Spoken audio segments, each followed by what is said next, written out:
Norway signed the 2016 Paris Accord, which aims to end the fossil fuel era this century. The country is Western Europe's largest oil producer, and oil and gas are its most important exports. Government lawyers say the case is a publicity stunt that would cost jobs if it is successful. But it is part of an emerging branch of law worldwide in which plaintiffs invoke a nation's founding principles in a bid to bring about policy change to limit global warming. We argue that these licenses are not allowed under the law as per the Constitution, Catherine Hambro, representing the plaintiffs, told the court in her opening argument of a case likely to last 2 weeks.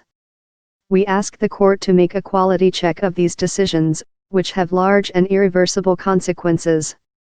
The state is represented by Attorney General Fredrik Sejersted, which underlines the gravity of the case.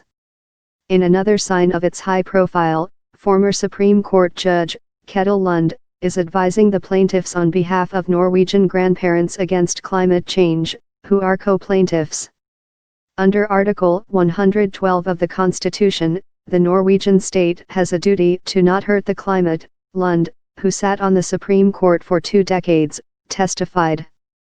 First snowfall campaigners packed courtroom 250, the largest at Oslo District Court. Some wore traditional Norwegian costumes and made the victory sign.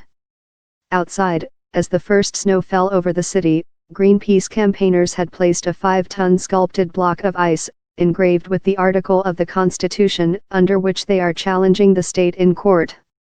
This is a type of constitutional activism we have not seen before and that is different from our legal tradition in Norway, Attorney General Fredrik Sejersted, representing the state, told the court in his opening statement.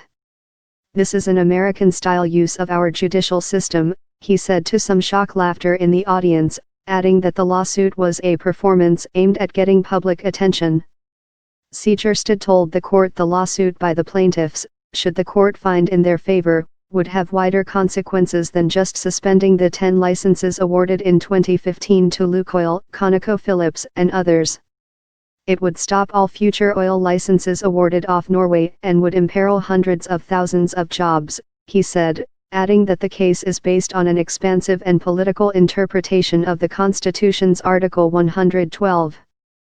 The suit is being heard as nations are gathered in Bonn, Germany, to agree a rule book for the 2015 Climate Pact, which seeks to end the fossil fuel era this century with a shift to wind, solar and other clean energies.